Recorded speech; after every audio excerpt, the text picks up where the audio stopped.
Before we get to our final question, Chris, I have kind of a philosophical question about the metaverse in education for you. It's something I've always wanted to ask anybody who works in this area just because of my own curiosity. A lot of things that you're talking about with respect to the metaverse in education, they strike me as really powerful supplements to what we're already doing in K-12. We're not trying to reinvent the wheel. For teachers, this is a value add to the things that they're already doing. You're not trying to get teachers to completely change the way they do things.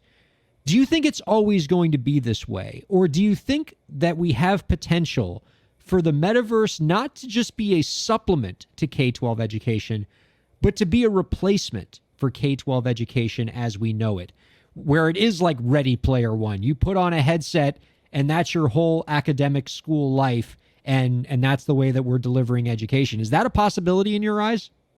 I think that there are a lot of societal issues revolving around that. What is expected, and we can talk about the agrarian system of the school calendar and why we have 3 months off in the summer versus going year round. And some schools have started to play around with that. I think there are elements to that that are really intriguing, but I want to answer that in two ways.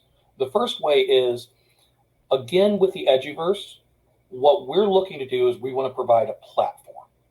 The real power, the real expertise comes in when talented educators can take a platform and get it to fit the way that they actually work. And I've got a really good example about that if you've got a minute, You bet. based off of a school that we work with in Massachusetts. This is a school that works with a primary population of students with autism. So one of the great things about our Class VR headset offering that I find is, yes, we give you a starter library of content, but we also give you the ability to bring in your own content.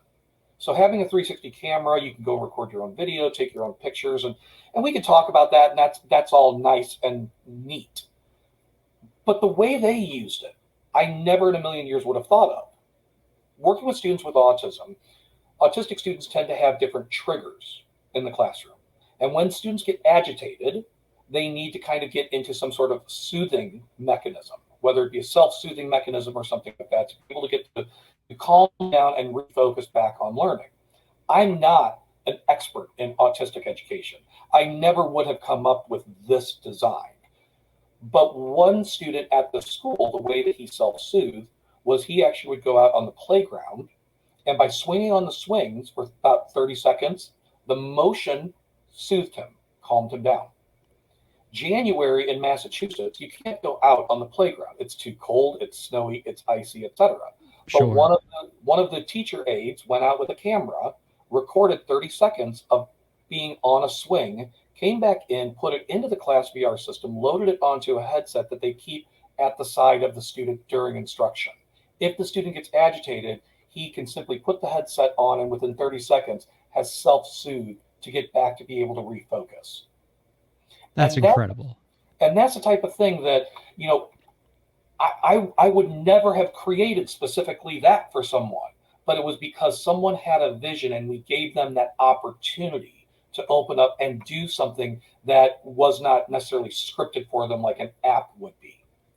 Now take that same idea and apply it to your question about the metaverse and about the Eduverse.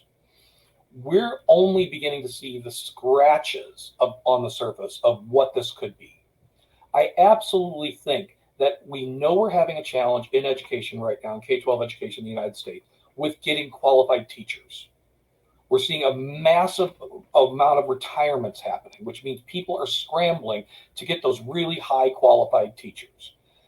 So then you get some high qualified teachers. You fill your head count, right? You've got your full staff. But then a student comes to you and says, I want to learn Mandarin. Well, Yep. The likelihood of you having Mandarin in your curriculum, unless you are very specialized, is rather low. But there might be 2 other students at a neighboring high school, 5 other students the next state over, 6 more students, etc., that all want to learn Mandarin. Now you apply the platform of the Eduverse on that. You have one instructor, regardless of location, able to bring students in into the Eduverse and have that instruction, now you're able to offer additional credits, additional opportunities, and the students are able to fine tune what it is they're looking for. So I think there's an advantage there. The question is going to be, how long is it going to take to go fully that way? I don't know if we'll ever get there just because of the funding models, the taxes, you need to have physical plant structures in a lot of cases, et cetera.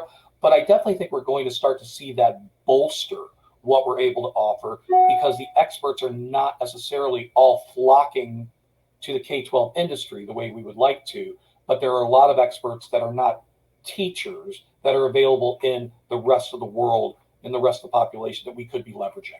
It's an exciting prospect. And we're actually starting to see a little bit of this in the charter school space, where you have these charter schools that are multi-school networks, where it's not just one school, but multiple schools throughout the country under the umbrella of a single nonprofit, where they can, if you have one Mandarin teacher that's in one state, you can have that teacher teaching classes either virtually or through the metaverse to a wide range of students that would also be interested in taking that course around the country or perhaps even around the world. That's pretty exciting to me. And your example that you brought up of that special education teacher finding a great use for the metaverse, that's just a great description of, I think, one of the most important things to remember when it comes to EdTech, which is EdTech, or in this case, even the metaverse, it works best when you let teachers drive the innovation. Otherwise, you get these terrible product market fit problems where you have some folks out in Silicon Valley who try to foist a particular model on teachers, and those people are very talented, obviously great with technology, but don't know the day-to-day realities of the K-12 classroom. And so you got to listen to those teachers. You have to let them drive the innovation. And what a great example of that, Chris.